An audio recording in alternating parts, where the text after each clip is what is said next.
What down, folk? Welcome to Run JLC. On my channel, I talk and vlog all things running related. If your first time touching down, welcome. If not, welcome back.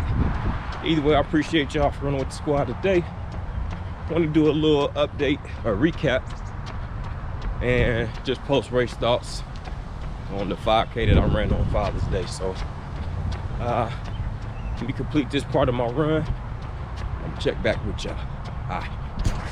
So I want to do this part because y'all got the raw version of how I felt after the race. Y'all know how they be sticking microphones in people's face at the end of professional games, and sometimes you just gonna get what you get. And that's kind of how it was in my last video towards the end. So now that I've had time to process and really think about my race, I just want to, you know, kind of reflect back on it and just give y'all like my thought process during the race and just how I feel moving forward, basically. But you know, all in all, I'm very proud of myself and the performance that I was able to give. I'm proud of myself as far as the plan, you know, and I'm very thankful for all of you, all the folks that just constantly support, constantly, you know, giving me praise and affirmation and confirmation that I'm doing the right things here, you know. So appreciate y'all, and let me get this second part of the run and I'll be right back with y'all.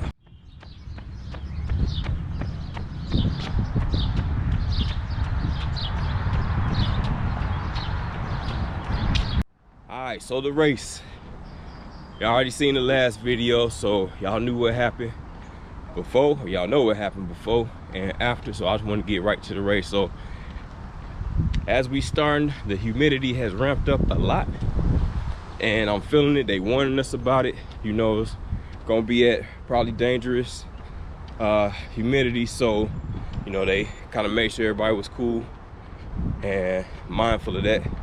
But as the race starts, you know, I was kind of in the middle of the pack, so of course there's always that weaving in and out of traffic, and finally get myself to a position of where I can just kind of let the legs turn over a little bit.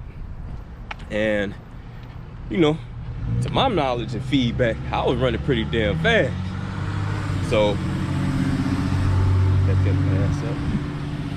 So I look down to see how fast I'm going and how much I need to slow down, because I know I'm going faster than my pace.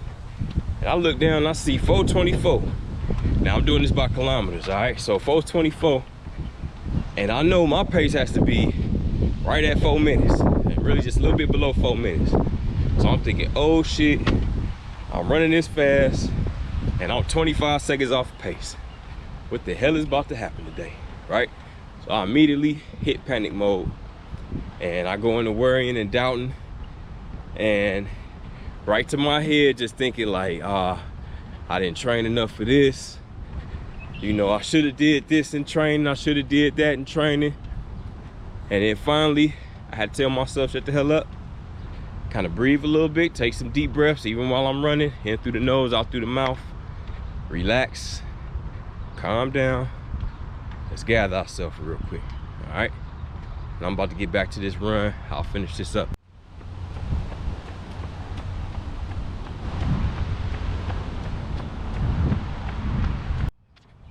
All right, so calm the hell down.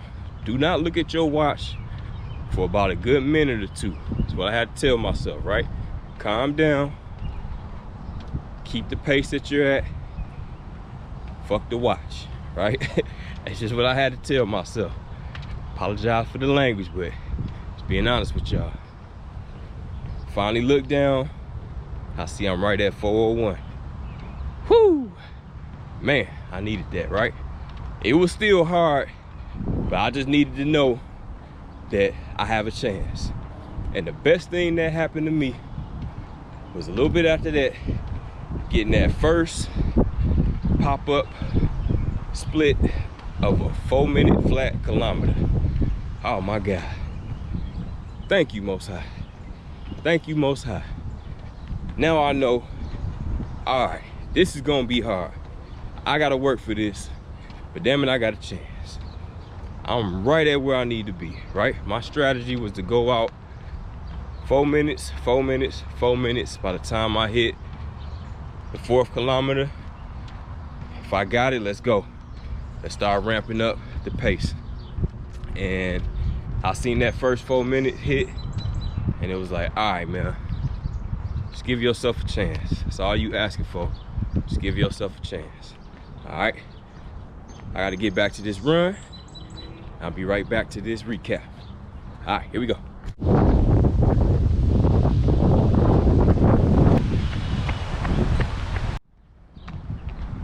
All right, so after that 4, I hit, I want to say like 358, 357, 359, and probably another blessing that happened to me was right when I hit that 4th kilometer.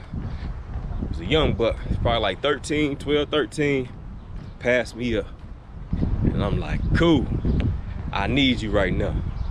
And I'm gonna hang on for dear life with this little kid.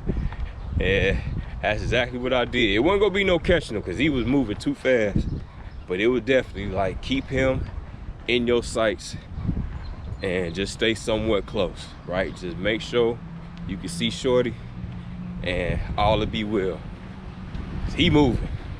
And if you can see him, he gonna pull you right to where you need to be. So that's exactly what happened. My stomach and my legs are feeling terrible. It was a couple times during that last kilometer I knew I was gonna throw up. Now, I'm glad it didn't happen, but I knew, I was just telling myself like, all right, you picked the spot where you need to throw up and you get your ass right back on trail and you finish this race. But thankfully that didn't happen. My legs was burning like crazy, but you know, for whatever reason, I kept it moving, right? Trusting the training. I kept it moving, and I got my 5K split well before I hit the timing mat, and I seen 354, and I knew, thank you, thank you, thank you. And from there I finished on, got through the timing mat. Of course, I seen the 20:01. So you already know the deal with that. I talked about in the last video, but and all the confusion with that. So let me continue on this run again, and I'll give you my my final thoughts on the race.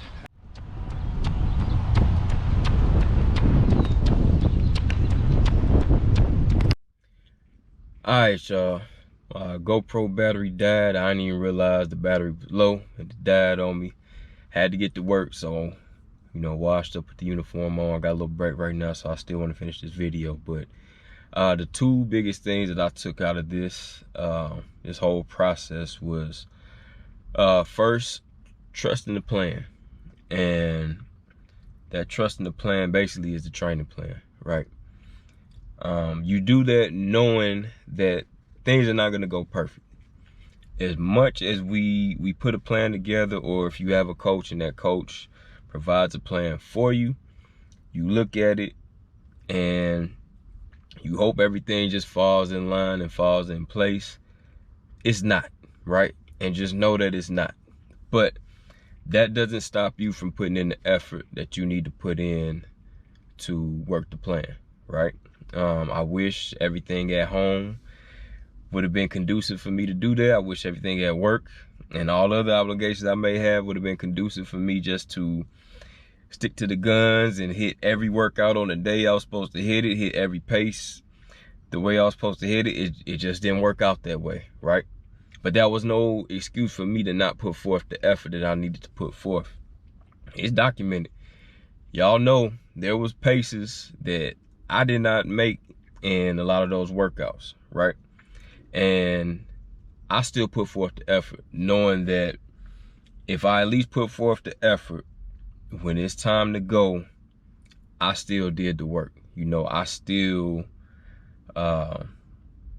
grinded, you know, and trusting that my body was gonna adapt to that and have me prepared to do what I need to do on race day. Second part, speaking of race day, is trusting in myself. You know, it's one thing to trust in the plan, and you may have a good plan, and if you do have a good plan, that's blessings. And knowing that that plan is, you know, prepared you for the opportunity at hand. But at the same time, you have to trust in yourself that you have what it takes to take what's yours, you know. And for me, that was a sub 20 5K, right? And I almost didn't do it. You already heard at the beginning of this, I almost didn't do it. I almost talked myself right out of putting forth the effort that I needed to put forth to run a sub 20. And it just makes me think of how mental running is, you know. It's very much a physical thing, but when we're running for longer distances, this brain, it can definitely take you places, right? And we have to be strong-minded, and we have to be confident in ourselves, especially when you've gone through the training. And even if the training wasn't perfect, and we already know it's not going to be perfect, but if you've gone through it, you know, and you make it to the start line relatively healthy, as I was relatively healthy and prepared, went through my taper, you know, why wouldn't you give yourself a chance, right?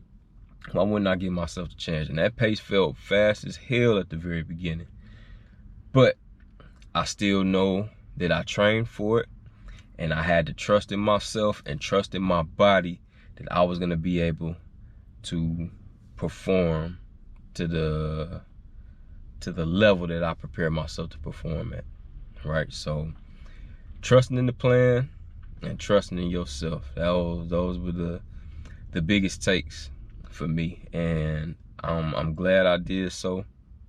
The sub 20 is a big milestone for me, and you know, I'm still smiling about it now. And I can honestly say, and I said at the beginning, I'm proud of myself for doing it. You know, I'm proud of myself for allowing myself to do that, you know. So that's what it is, man. Appreciate y'all always for riding with me. This video way longer than what I wanted it to be, but it is what it is.